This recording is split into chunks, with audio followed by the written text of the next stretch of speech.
Assalamualaikum warahmatullahi wabarakatuh. Teman-teman semua, kembali lagi dengan saya, Wahyu Ramadan, mahasiswa akuntansi reguler plus semester 2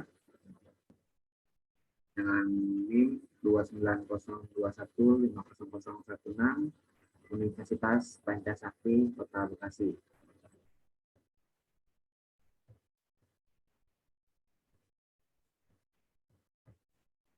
Oke, pada kesempatan video kali ini, saya akan mempresentasikan atau menjelaskan tentang materi mata kuliah Perekonomian Indonesia dengan dosen pengampu Bapak Darmenis SEMM. Di sini video kali ini ditujukan untuk memenuhi penilaian ujian akhir semester 2 dengan judul materi Globalisasi Ekonomi Indonesia. Oke, yang pertama-tama kita masuk ke pengertian dari globalisasi itu sendiri. Apa sih globalisasi itu?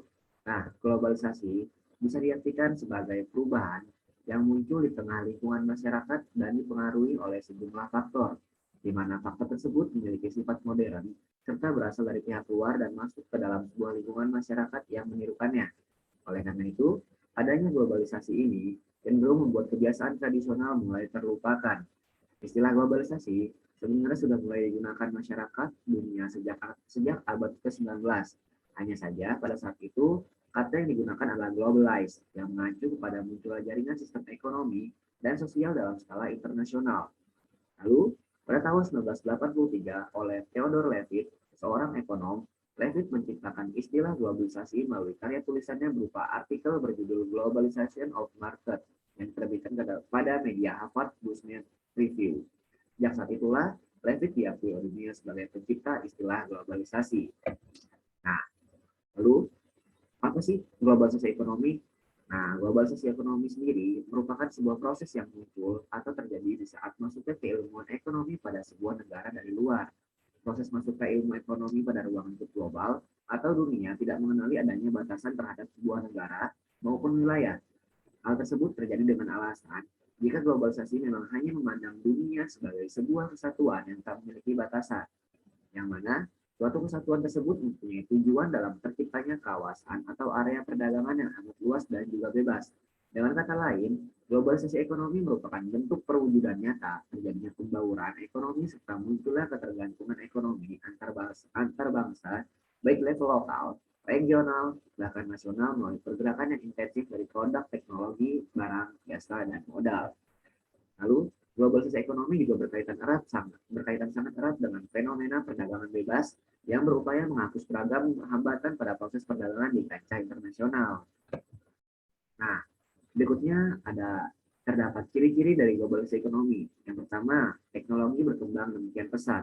Artinya, bahkan melintas ruang dan waktu di mana eksistensi dari produk teknologi seperti satelit, televisi, handphone, dan terutama internet berhasil menciptakan proses komunikasi dalam lingkup global maupun berlangsung sangat cepat.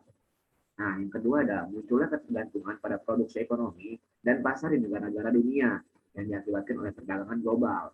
Lalu ciri globalisasi ekonomi yang ketiga adalah terjadinya interaksi yang bersifat kultural dan melintasi budaya antar warga dunia yang menyoal beragam hal baru. Dan yang keempat ada masalah global yang menyedot perhatian seluruh dunia pun meningkat intensitasnya. Sebagai contoh, krisis yang bersifat multinasional, yakni regulasi wilayah. Setelah itu, kita akan bahas bentuk-bentuk dari globalisasi ekonomi sendiri. Yang pertama, bentuk pertama itu adalah globalisasi produksi. Nah, globalisasi produksi ini adalah satu atau lebih perusahaan yang mendirikan pabrik di banyak negara. Hal ini dilakukan dengan tujuan untuk meminimalkan biaya produksi. Negara yang dipilih pun biasanya adalah negara yang memiliki tarif upah rendah, di mana infrastruktur di negara tersebut memadai untuk melakukan produksi. Perusahaan yang sering melakukan globalisasi produksi biasanya adalah mereka yang bergerak di industri manufaktur. Lalu, bentuk globalisasi ekonomi yang kedua adalah globalisasi pembiayaan. Globalisasi produksi dapat dilakukan karena terdapat adanya globalisasi pembiayaan, yakni fasilitas pinjaman yang bisa didapatkan oleh perusahaan berkelas internasional di seluruh negara di dunia. Selain pinjaman, perusahaan global juga bisa mendapatkan fasilitas untuk melaksanakan investasi. Globalisasi pembiayaan ini kemudian akan memungkinkan sebuah perusahaan internasional untuk melakukan produksi dan menanam modal di banyak negara.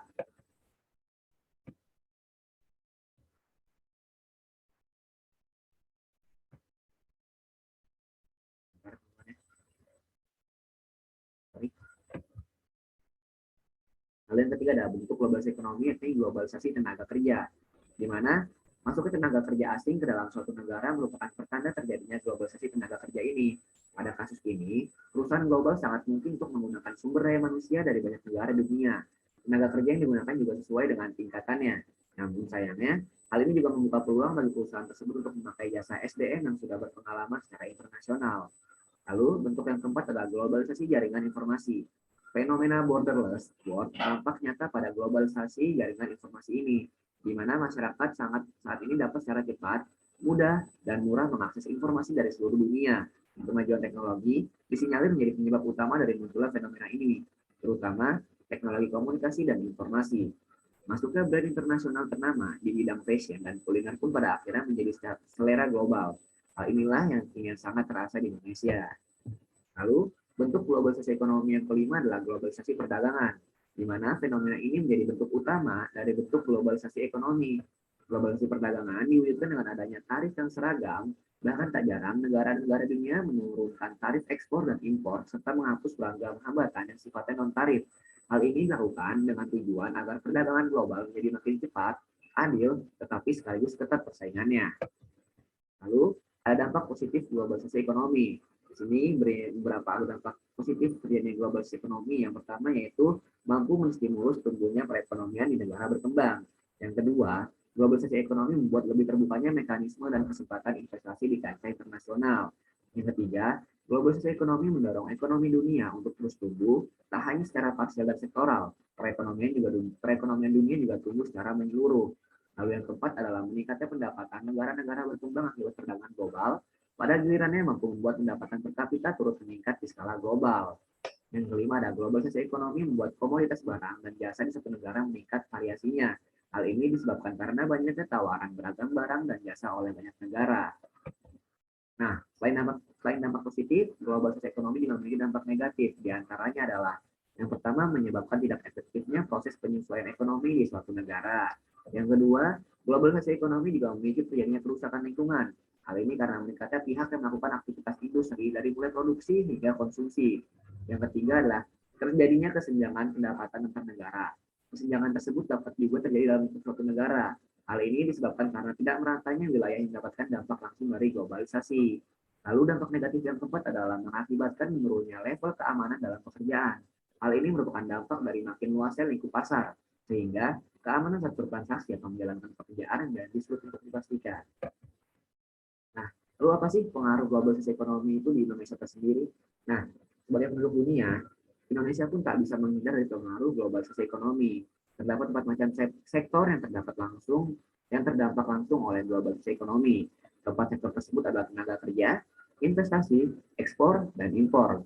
Nah, selain keempat sektor tersebut, ternyata fenomena globalisasi ini ternyata juga mampu membuat perubahan pada perilaku para pelaku ekonomi terhadap proses produksi. Penggunaan faktor produksi dengan lebih efisien dan intensif adalah dampak dari perubahan tersebut.